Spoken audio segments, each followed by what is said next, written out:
to you, Vijay, because many of us say we're fighting the same fight again and again and again. There was a conversation yesterday, will this fight ever end?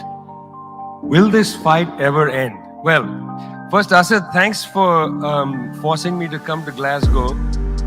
When I walk the streets of cities like this, Glasgow was the UK's second most important city. Beautiful buildings, beautiful streets, a gorgeous city. It had Red Clydeside in 1919, the uprising to create a Soviet in Scotland. But it was, crushed, of course. When I see cities like this, I think also about the other side of it. There's a phrase from Walter Benjamin, every monument of civilization is also a monument of barbarism.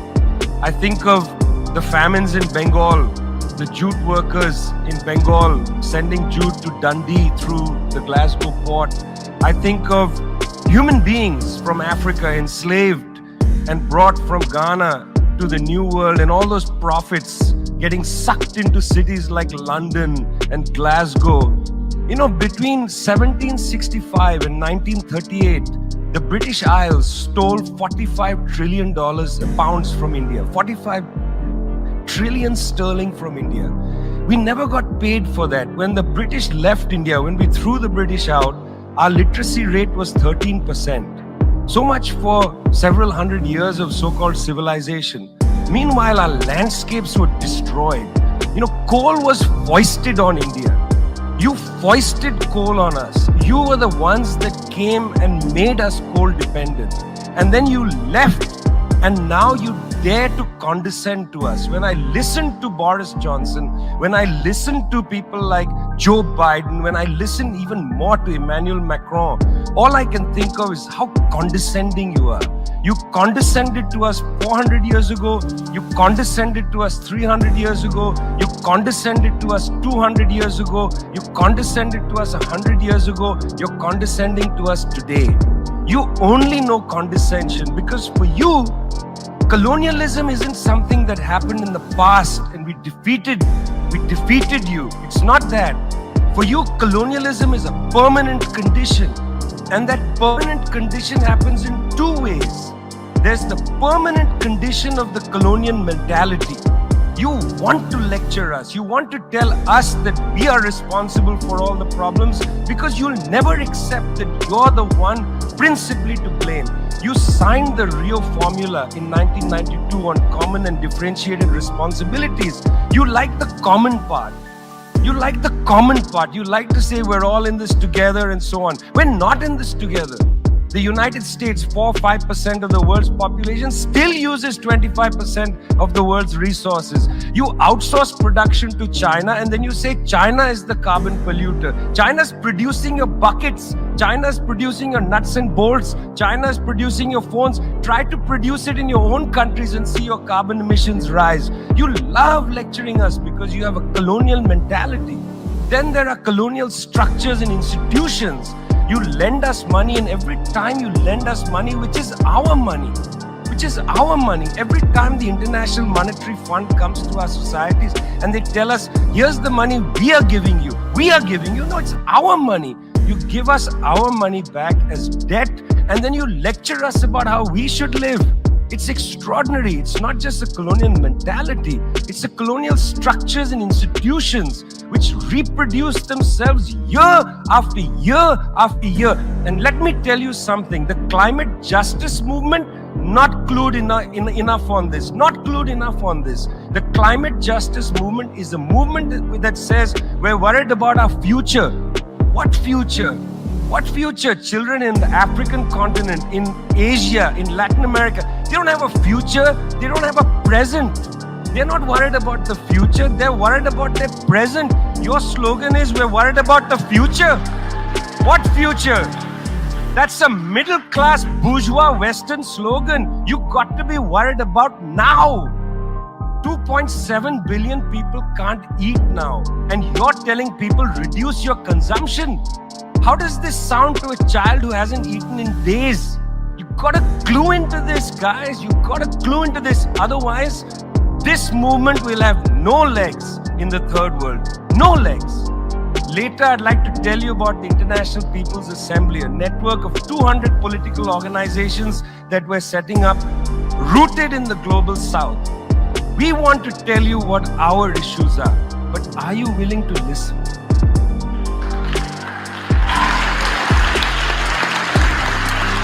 Thank you, Vijay. अस्सलाम वालेकुम। आफाक फारूकी नए programme के साथ आपके सामने हूँ। ये video आपने देखा है, एक इंडियन इंटेलेक्चुअल हैं और बार्सिलोना में एक तकरीब में बहुत इमोशनल और अपनी जानिब से बहुत बड़ा कारनामा अंजाम दे रहे हैं और तालियां भी आखिर में बची हैं कि गोरा बड़ा कर्टियस होता है। तो सारा इल्ज़ाम यूरोप, अमेरिका और वेस्टर्न वर्ल्ड पे कि लूट लिया, खा गए, बर्बाद कर दिया और ह्यूमैनिटी की बातें करते हैं और फलाना, ये सारा आपने सुन लिया। 5 मिनट का लॉन्ग वीडियो मैंने जानबूझ के लगाया कि सुने। खुद हिलना जुलना नहीं है, खुद आपस में लड़ते रहना है, मरते रहना है।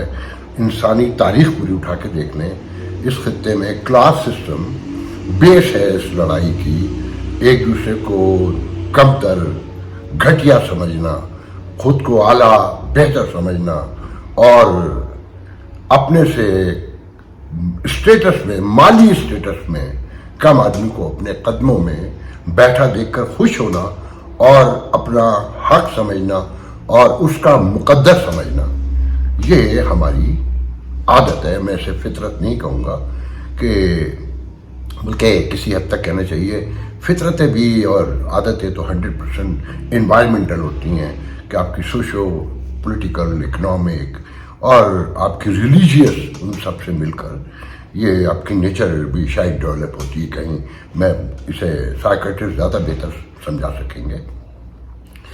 मतलब एक्यूजेशन के अलावा हमें कोई काम नहीं आता कि हमें इसने बर्बाद कर दिया, हमें उसने बर्बाद कर दिया। कि आप शायरी के तौर पर देखें कि सादगी में बर्बाद हो गए, कि जिस बार खिजा आई समझे कि बहार आई। तो अपनी मालूमात, नॉलेज कम या अपना ज़र्फ कम या अपनी तन आसानी, सुस्ती, नाअहली को दूसरों पे ठोक देना और ठूस देना। आज हिंदुस्तान की, अच्छा मैं देखें इसे आइसोलेशन में नहीं गुफ्तगू कर रहा हूँ, हिंदुस्तान इंडिया के हवाले से, मोदी के हिंदुस्तान के, मैं इस खित्ते की, साउथ ईस्ट एशिया की बात कर रहा हूँ कि आज भी हिंदुस्तान में जो कुछ भी आपको तरक्की, खुशहाली, जिसका बड़ा शोर है, वो सब वेस्टर्न वर्ल्ड का दिया हुआ है। और आज भी ह्यूमैनिटेरियन ग्राउंड से लेकर आप जहाँ तक जाइए, ये सब मगरिब का ही दिया हुआ है। अच्छा, आप अपने आप से खुद ये सवाल पूछें कि जब आप अपने घर के बड़ों से लेकर ताकतवर तबकात और हल्कों तक जाइए, कबायली सोसाइटी आपकी, तो कि क्या आप अपना सब कुछ निकाल के देते हैं? क्या आप अपने मफादात के बगैर कोई काम करते हैं? अपने छोटे भाई को, अब बड़े भाई को, इवन अपने बाप को, मतलब इस खित्ते में तो ये कल की बात है ना कि बाप को इसलिए मारा कि वो मकान उसके नाम नहीं कर रहा था और बाप कहता है कि ये अपनी माँ को पहले मार चुका है। और रोज शरीकों की लड़ाई से लेकर बाप और माँ के कत्ल हमारे यहाँ आम है। वेस्टर्न वर्ल्ड में तारीखी तौर पर देख लें, होते होंगे यकीनन और होते हैं, मगर उनका नंबर क्या है, वो किस एतबार से है, उन सारी चीज़ों को गौर से देखें। तो हर बात का इल्ज़ाम वेस्टर्न वर्ल्ड को लगा देना है। मेरा ये असल टॉपिक नहीं है, मगर मैं आपको समझाना चाहता हूँ, जो मैं असल बात करना चाहता हूँ कि कल के जंग में नामवर सहाफ़ी हैं, बहुत बड़ा नाम है उनका, सोहेल राइट साहब, उनका कॉलम छपा है कि इनकलाब कितनी दूर है। बेसिकली मैंने तो उसे सटायर के तौर पर पढ़ा है कि उसका टोटल जब आप समअप करते हैं, सब्सटेंस जो है कि कोई इनकलाब नहीं आ रहा और सब उन्हीं के नीचे, उन्हीं की छतर छाया में जिंदा रह सकते हैं आप। ये है कोर की बात कि इस पूरे हल तब इलाके में जिसकी ताकत, माइट इज राइट का जो मुहावरा है, वो इस खित्ते पे ज़्यादा ऊपर पैर कहना चाहिए सादिक आता है, क्योंकि ग्लोबली भी ऐसा ही है। इंसानी ह्यूमन हिस्ट्री में भी यही बताती है कि माइट इज राइट रही है। ये हज़ारों मज़ाहिब आ गए, मुख्तलिफ निज़ाम आ गए, ग्रीस की हिस्ट्री से देखें कि कैसा कैसा इंटेलेक्चुअल पैदा किया, मगर इंसानी वहशत, ये मैं अक्सर कहता हूँ कि वहशत पे कंट्रोल नहीं हुआ, मगर वेस्टर्न वर्ल्ड ने एक रास्ता निकाल लिया डेमोक्रेसी का कि किसी हद तक इस पर काबू पाया जा सके, और वो अपनी वहशत दूसरों पर निकालते हैं अपनी अकल के थ्रू। तो हमारे आम घरों में ये मौजूद है कि जिसके बड़ा भाई अगर कमा के लेकर आता है, या बाप जिन घरों में जागीर है उनके सामने कोई दम नहीं मार सकता, बात नहीं कर सकता, हिम्मत और जुर्रत नहीं होती कि बेटा या बहू या बेटी या बीवी, यहाँ तक कि माँ बाप भी नहीं बोलते। अगर बाप बेरोजगार है, भाई बेरोजगार है, शौहर बेरोजगार है, तो कुत्ते जैसी करके रखते हैं ना, या वो कमजोर पड़ जाए, बीमार हो जाए। ये मुहावरा ऐसे तो नहीं है, ये जो कहा जाता है कंटिन्यू हमारे माशरे में कि यार देखो यार बड़ा बेचारा बहुत बुरी हालत में, दुआ करो अल्लाह इसकी मुश्किल आसान करे, मतलब मर जाए ये। और अगर ज़्यादा दिन हॉस्पिटल में रहे, बेड पे रहे, तो कहते हैं यार दुआ करो यार इसकी इज्जत कम हो जाए यार। और फिर एक मौका आता है यार मरता है, ये तंग करके रखा हुआ है, नौकरी पे जाएं कि इसको देखें, और अचानक आले पर सडन बुढ़ा चला जाए, बुढ़िया चली जाए, यार देखो कितने नेक थे यार, ये किसी को तकलीफ नहीं दी, चले गए। लेकिन ये एक अलग बहस है कि ये नेचर कैसे हम इंसानों को इस्तेमाल करती है, जब ज़रूरत पूरी हो जाती है फारिग कर देती है, और नई जनरेशन नेचर को ग्रो करती जाती है। मगर असल बात ये कि इंसान की सृष्ट है, ये जबल्लत है, फितरत है कि वो ताकत के साथ आगे बढ़ता है, और इस खित्ते में तो ताकत ही सब कुछ है। आप जितने यहाँ मज़ाहिब हैं उनका अगर उसकी मिथ को पढ़ें और सारा उस मैथोलॉजी को देखें तो ताकत के सामने झुकते हैं ना। लालच और खौफ हर मजहब की बुनियाद है। मुझे कहने दीजिए, बहुत से लोगों को बुरा लगेगा, मगर सच यही है कि तुम ये करोगे तो ये मिलेगा, और ये करोगे तो ये मिलेगा। अब इनकलाब की जो बात है ना कि इनकलाब कितनी दूर है, तो मैं अब आपको साफ बता देता हूँ, यहाँ कभी कोई इनकलाब नहीं आएगा। अगले 200-400 साल तो नामुमकिनात में से हैं। ये मुल्क आपके लिए नहीं बनाया गया था कि आप यहाँ पर डेमोक्रेटिक नाम के साथ, समाजी, सियासी, माशी आज़ादियों के साथ, खुद मुख्तारी के साथ रहें, क्योंकि आप अभी ह्यूमन बिहेवियर के एंगल से अगर हम पर्सपेक्टिव में देखें तो आप उस पर अभी पूरे नहीं उतरते।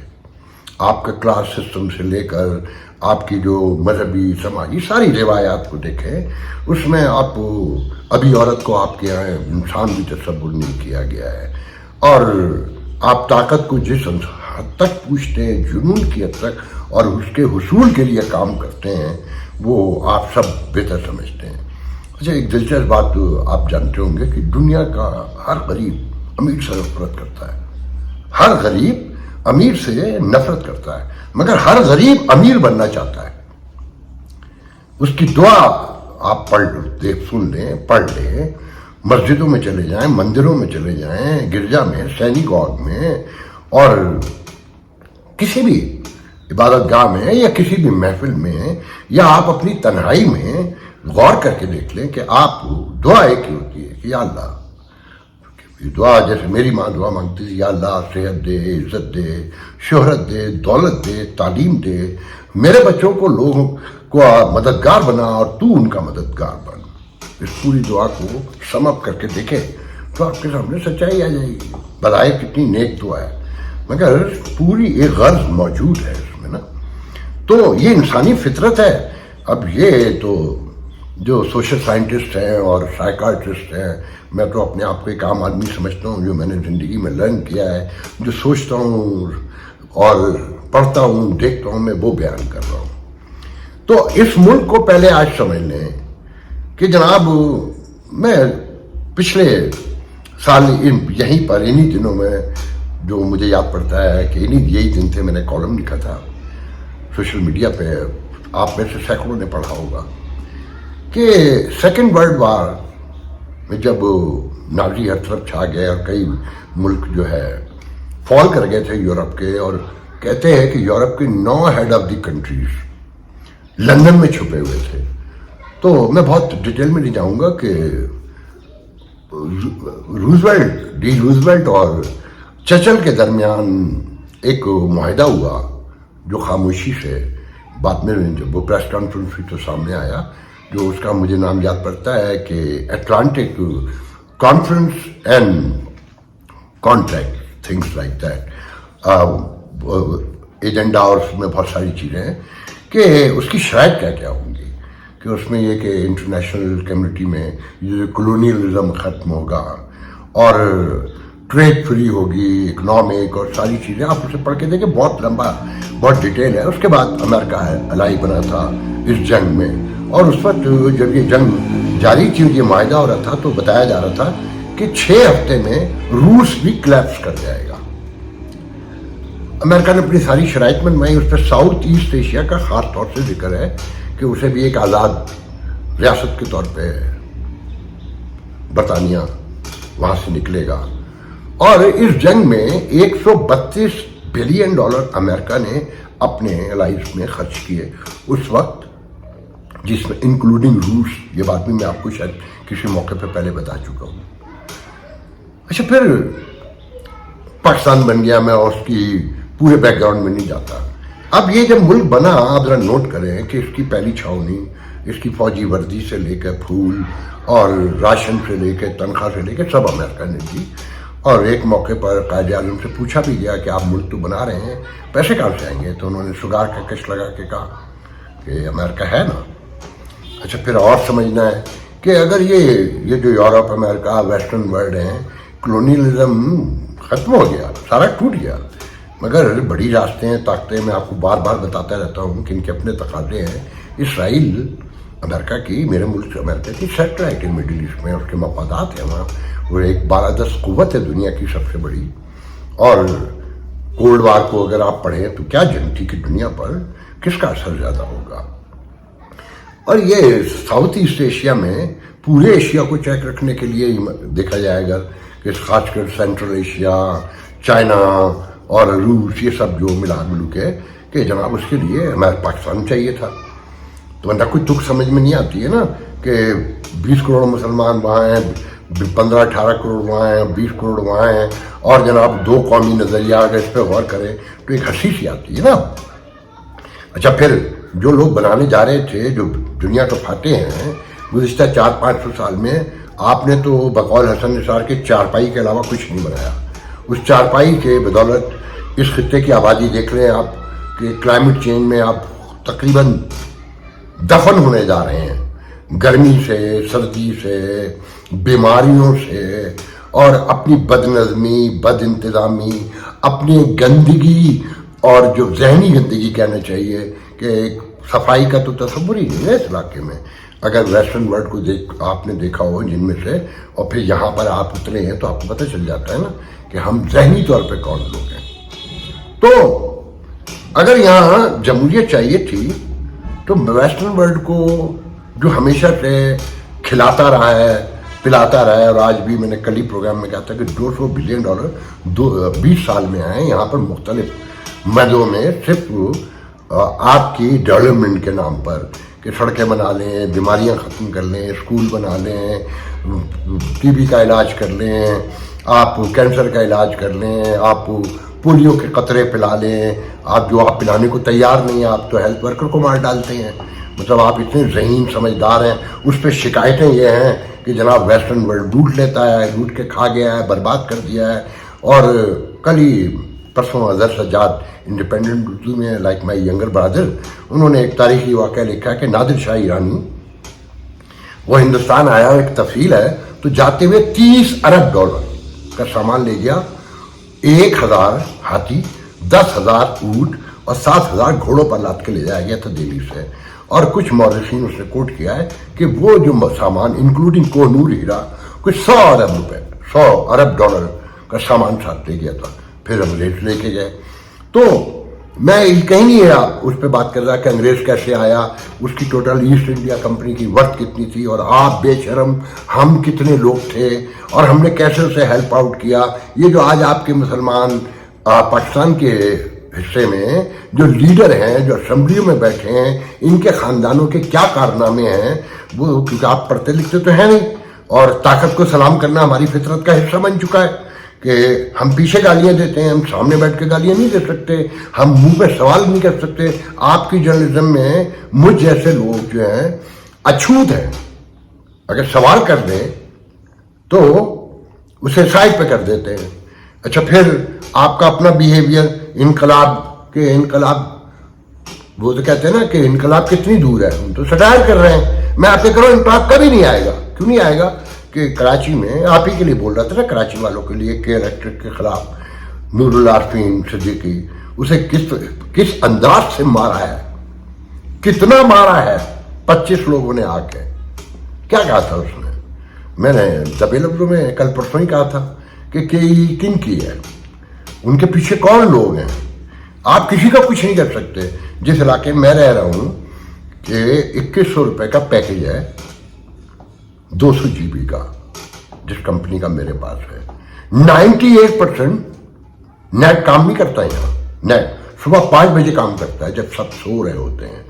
वो इतना छोड़ते ही नहीं है, देते ही नहीं है, मगर पैसे पूरे ले रहे हैं। कोई बोल के दिखाए ना माई का डाल, किसी में जरूरत है तो बोले, क्योंकि हर खेल के पीछे ताकत खड़ी हुई है। तो आप ये देखें कि जब वो नूरुल आरफीन को मारा गया, उसे घसीटा गया, उसकी नाक तोड़ दी, आंख फोड़ दी, और मतलब जाने कितने फ्रैक्चर है मुझे नहीं पता, आप में से कोई निकला? आप कोई एक बता दे दुनिया में जो रिसेंट मॉडर्न हिस्ट्री में 3 बड़े रेवोल्यूशन है ना, एक फ्रांस इनकलाब जिसका रोज जिक्र करते हैं हमारे यहाँ लोग, और एक रशियन इनकलाब, एक चाइनीज इनकलाब, ये तीनों हैं, इनको पढ़ के देखें। मैं ये नहीं कहता कि खूनी इनकलाब आए जैसे फ्रांस में आया। फ्रांस में वो लोग भी मारे गए जो इस इनकलाब के बानी थे और जो अपनी जगह दुरुस्त थे, मगर आपस में एक दूसरे पे शक कि वो बादशाह से मिला हुआ है, कि वो बादशाह से मिला हुआ है। तो इनकलाब ऐसे नहीं आते। 9 मई के बारे में बहुत पहले बता चुका हूं कि खान साहब की मिस कैलकुलेशन थी इस खित्ते के हवाले से कि यहाँ लोग नहीं निकलते, हमारी फितरत में नहीं है। वरना अब क्या अब्दाली भी आके कब्जा कर लेता, नादिर भी आके कब्जा कर लेता, महमूद गजनबी भी कर देता, मतलब जो जहां से निकलता था। और हम ये कहते हैं कि नहीं, हम तो बड़े अमन पसंद लोग थे और इसलिए हम दुनिया में कहीं नहीं निकले। दुनिया की इंसानी तारीख में पहला खित्ता है, वाहिद खित्ता है और शायद आखिरी खित्ता है कि जो हमेशा मफ्तूह होता रहा, फाते कहीं नहीं बना, कहीं गया बाहर नहीं। तो उसे अपनी अमन पसंदी सुलहजुई कहते हैं। वो लोग जो आपस में खानदान में 40-40 लोग मार डालते हैं एक जमीन के टुकड़े के लिए, एक औरत के लिए, और एक अपनी किसी बात की जिद की खातिर, वो अमन पसंद लोग हो सकते हैं। आपकी मेरी यही कमजोरी है कि यहाँ पर कभी भी कोई इनकलाब नहीं आएगा, कि हम एक दूसरे से नफरत करते हैं, ताकत को सलाम करते हैं और ताकत को ही सजदा करते हैं। आप देखें, मैं असल बात से हट जाता हूँ कि मैं बताना ही चाहता था कि देखें, अगर वेस्टर्न वर्ल्ड चाहता कि आपके मुल्क में, जैसे जो हिंदुस्तान में जमहूरियत है चल रही है ना, कि उसकी एक ज़रूरत अपनी बिल्कुल अलग है, आपकी ज़रूरत बिल्कुल अलग है, तो मगर जमहूरियत उन्हें दिखानी भी है क्योंकि अपने अवाम के सामने जवाब दें हैं। अयूब खान यहाँ, जिस वक्त अयूब खान साहब ने यहाँ के इक़्तिदार पे, उमर अयूब के वालिद साहब जो आज इनकलाबी हैं, उनका पोता, इन पूरे ख़ानदान की हिस्ट्री उठा के, इकॉनमी कुछ भी नहीं थी ना, सब मरून मुंडत थी, यूरोप की, अमेरिका की, रूस तो सब भी कुछ नहीं देता था, चाइना कुछ था ही नहीं, ये तो मानते हैं ना। तो अगर उस वक्त जैसे आज करारदाद आई है अमेरिकी और हम छलांगे मार रहे हैं और हमारी खुद मुख्तारी और सलामती पे हमला हो गया, जबकि आपका अपने मुल्क का वज़ीर दफ़ा ये कह चुका है कि जब तक हमारी इकॉनमी अपनी नहीं होगी, कोई खुद मुख्तारी, आज़ादी, तरक्की, उसका कोई ख्वाब देखना भी हिमाकत है। ये अभी 2 दिन पहले कैपिटल टॉक में कहा है। तो जब अयूब खान ने कब्जा किया इक़्तिदार पर, अगर वेस्टर्न वर्ल्ड उसे तय कर लेता कि नहीं जनाब हम इसे कबूल नहीं करेंगे, तो वो कंटिन्यू कर सकते थे। गौर करें इन बातों पर। 10-10 साल हुकूमतें करते रहे और पहले बयानात आते हैं, मेरा मुल्क है अमेरिका, मैं साफ कह रहा हूँ, मगर रियासतें ऐसे ही होती हैं। जब तारीख में जाकर देखें, मुस्लिम रियासतें भी ऐसे ही थी। जब 12-10 क़ुव्वतें होती हैं जो सुपर पावर कहलाती हैं, उनके तकाज़े अलग होते हैं, उनके अवाम और उन्हीं में से लोग होते हैं, मगर जब वो पॉलिसी मेकर बनते हैं, वो सिस्टम का हिस्सा बनते हैं, तो वो ये देखते हैं कि दुनिया में हम बड़े कैसे हो सकते हैं, हमारा नाम कैसे हो सकता है, उस नाम के बड़े होने के और मफादात की एक कीमत है, उसका एक अलग फिलॉसफी है, एक अलग थॉट है, उस पर ही अमल करना पड़ता है। ज़िया-उल हक से लेके मुशर्रफ तक सारे उठा के देख लें कि जमहूरियत चाहिए भी है मगर नहीं चाहिए। आज वेस्टर्न वर्ल्ड तय कर ले कि पाकिस्तान में जमहूरियत चाहिए है और बिल्कुल जैसी उनके यहाँ है, तो इनकी जरूरत है। हम सब तो, मैंने आपको भी समझाया ना कि मैं अपने से कमज़ोर कर दबाता हूँ कि वो मेरे नीचे पैरों में बैठा रहे, मैं खुश हूँ, और मुझसे ज़्यादा ताकतवर आ जाएगा तो मैं उसके सामने गर्दन डाल लेता हूँ। तो यहाँ जो ताकतवर तबकात हैं वो वेस्टर्न वर्ल्ड से बाहर है, उनका तो मस्कन वही है, उन बाबा अमजद जद्दे अमजद जैसे कह लें, और उनकी ज़िंदगी रहन सहन खाना पीना रहना सब कुछ वहीं पर है ना, वो उसके बगैर मुमकिन है। और जिन्होंने ये मुल्क बनाया, ये निज़ाम डिज़ाइन किया है, उन्होंने आपकी नेचर को जहन में रख के किया है कि आप गैदर नहीं हो सकते, आप निकल नहीं सकते, आप जमा नहीं होंगे, आप अपने हक के लिए, अपने ऊपर होने वाले मजालिम के लिए कभी घर के दरवाजे पर भी आके नहीं बैठेंगे। आप एक दूसरे के खिलाफ काम करने के मास्टर हैं। मिसाल के तौर पे जब हिंदुस्तान में जब भी कोई इन्वेटर आया तो और करें, यहाँ कहते हैं कि जी ये जट जो है ना बड़े लड़ाका और बड़े गैरतमंद, और ये मराठे और जाट जो है ना मशहूर थे ना, और ये राजपूत, उनकी तो कहानियां गौर से देखें, ये आपस में ही लड़ते थे। ये बाहर अगर किसी से लड़े हैं, अकबर से अगर राजपूत लड़े हैं तो अपने ही लोग अंदर से मिल गए अकबर के साथ। मैं हिस्ट्री में बहुत डिटेल में नहीं जा सकता क्योंकि प्रोग्राम की तवारत का मसला होता है ना, जो आप लोगों को ज्यादा हर्ट करता है। तो जरा गौर से पढ़ के तो देखें, रंजीत सिंह को पढ़ लें अगर, कि काबुल तक कैसे गया और कैसे फिर टांगे खींची गई, और जिन तहरीकों के बारे में हमें यहाँ पढ़ाया जाता है ना कि दुला भट्टी और खरल और फलाने धमाके, वो नन्ही नन्ही सी शाह वलीउल्लाह, वो इतने तेज से 1857 के गदर को पढ़ लें, आपका कोई राजा, कोई एक मुसलमान राजा, इक्का दुक्का मुझे नहीं पता, जहन में मेरे इस वक्त नहीं है, आपकी उस तहरीक के साथ नहीं था। जो बड़े तमाम राजा थे 99% वो सब अंग्रेज से मिले हुए थे, 2 मिनट में काट के फेंक दिया। निचले तबकात सबसे पहले देखें, वेस्टर्न वर्ल्ड में कोई छोटा बड़ा वह है, छोटे बड़े ऐसे नहीं, बात नहीं है, मगर वो ड्राइवर को हे ऐसे करके नहीं बुलाते, वो ये नहीं कहते कि नीचे बैठ, ये नहीं हो सकता। वो अपने तौर पे मुअद्दिब रहता है, एहतराम करता है और हुक्म भी मानता है, मगर ये नहीं हो सकता कि वो नीचे बैठेगा, आएगा तो फर्श पे बैठेगा, उसकी प्लेट अगर अलग होगी, वो किचन में नहीं जा सकता होगा, आप बासी से लेकर या जो सफाई आपके यहाँ करने आता है तो उसका गिलास भी आपने अलग रखा हुआ है, उसे अछूत तस्वुर किया जाता है, उसके जाने के बाद आप हाथ धोते हैं अपने। इस रोशनी में मैं आपको बताना ये चाहता हूँ कि तारीखी तौर पर कि जिन्होंने ये मुल्क डिज़ाइन किया है, उन्होंने पता है कि यहाँ कोई बगावत नहीं हो सकती बड़ी, यहाँ कोई इनकलाब रूस नहीं आ सकता, और कोई चाइनीज़ इनकलाब नहीं आ सकता, और कोई फ्रांस का इनकलाब नहीं आ सकता, क्योंकि आप दुश्मन के दुश्मन को अपना दोस्त समझते हैं, चाहे वो उससे भी बड़ा कंजर हो।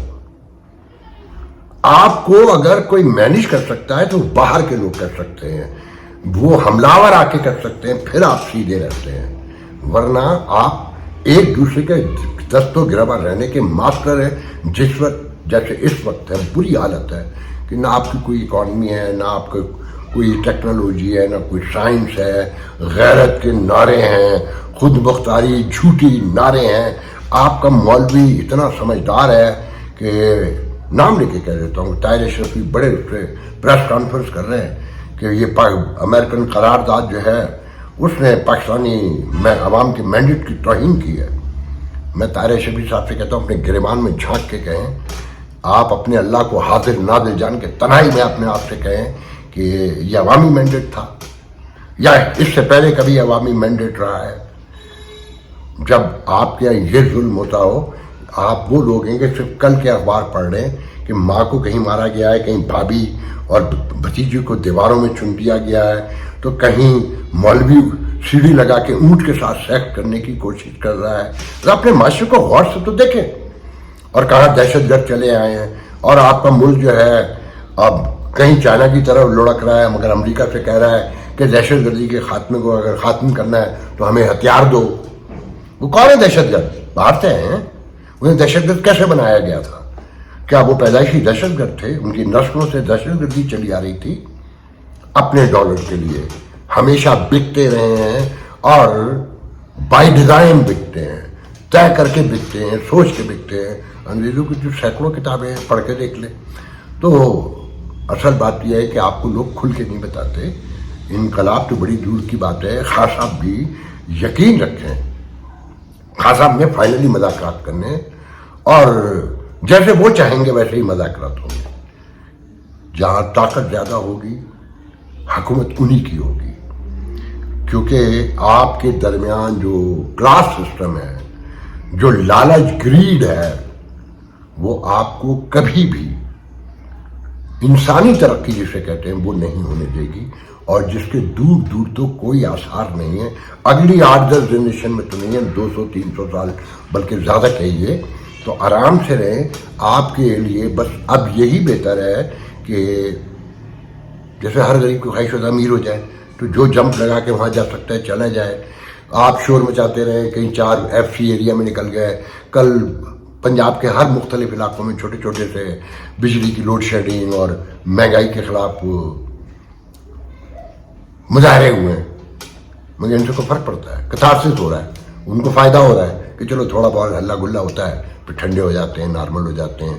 میں 2 سال پہلے سے جب سے خان صاحب جو ہیں اپوزیشن میں آئے ہیں کہ اور ان کا سوشل میڈیا رات کو جنگ کرتا ہے, میں کہتا ہوں کہ جی سپاہی ڈیجیٹل جنگ جیت کے سو چکے ہیں, صبح پھر اٹھیں گے, نئے سرے سے جہاد ہوگا, اور لشٹم پشٹم ہو کے رات کو پھر سو جائیں گے.